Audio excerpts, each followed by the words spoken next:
We're back here on TV 18. Hope you're having a great morning. Grab another cup of coffee, maybe from the roastery.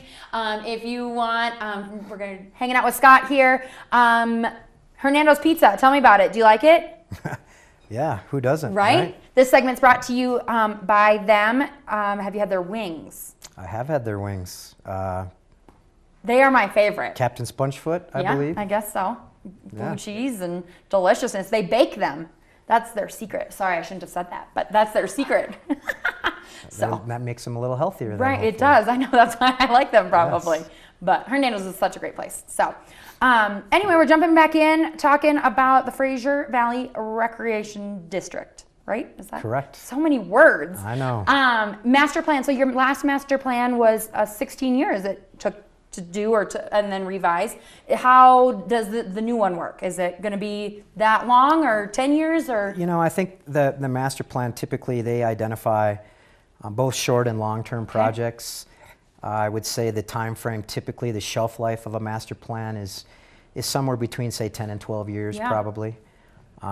So we're excited. We're excited with the product that a company called Green Play helped us to put together.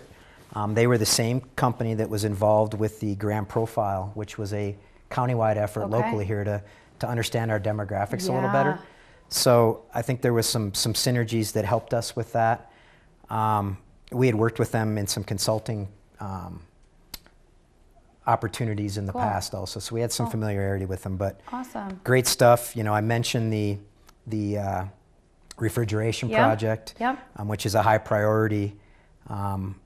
You know, I would say that there's a couple of other priorities that the master plan has identified, and one is us continuing to look at our last year we started our cart path paving project at Pole Creek Golf Club.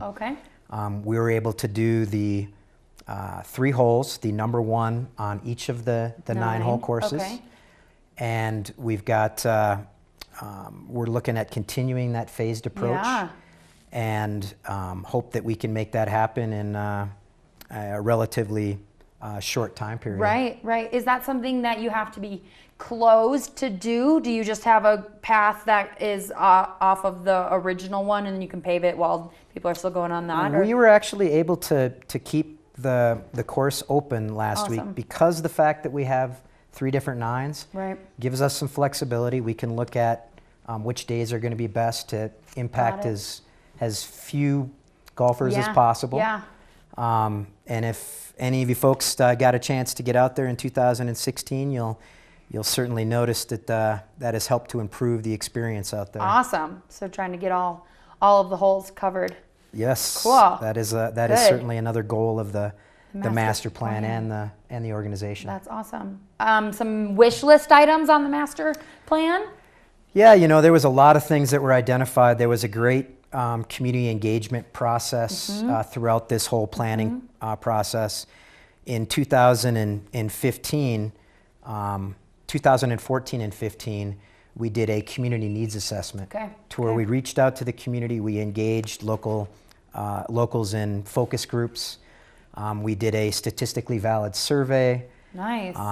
The master plan followed up on that, took those results, confirmed that they were accurate, did key stakeholder interviews with folks from around the county representing various entities, had staff interviews, and tried to look to the future, looked at where our gaps were, what our strengths and weaknesses were, and what those opportunities and threats were.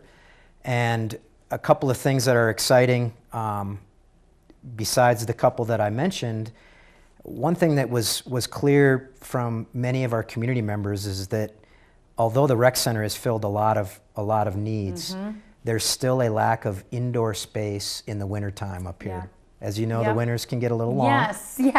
And so you need some things to do. So we need some other places to go and some other things to do. So the concept is potentially, you know, something like a field house type facility that might allow us to address that indoor space need. It might be practice space for soccer and lacrosse and baseball, and it might be, you know, potentially have indoor turf that could be used for performance-related training type classes. Lots of flexibility. I've seen a couple other facilities like that in other parts of the state, and I think it would be a wonderful addition for us up here, whether that's a standalone type facility or maybe it's an addition to the existing rec center. Those are all things that we'll kind of dive in a little bit more here now that we have some direction. Right, so master plan, so are there committees? Do you take each task item and go, okay, this is the one we're gonna work on? Are you kind of working on all of them at the same time? So I think, you know, it's just recently been adopted, and now our goal is to try to establish a plan to address some of those needs. Certainly many of these projects are funding dependent. And so we're looking at all of those options available to us, researching alternative funding sources, you know, such as was the case to help us get that rec center built to the original budget that we had. This is where you edit stuff, right? No. Taj Mahal, I think somebody said. The original bond provided about $13.5 million for the rec center. By the time the rec center was completed, we were able to build about a $16.5 million project. And much of that came from alternative funding. Our Fraser Valley Rec Foundation was a big help in allowing us to leverage those funds and go after private foundation dollars.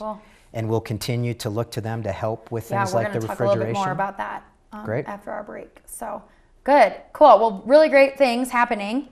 Fun to have a new building and whatever that can look like in the next couple of years. And there's lots of other, you know, items that were identified. You know, whether that's looking at possibly adding lights for our baseball and softball fields.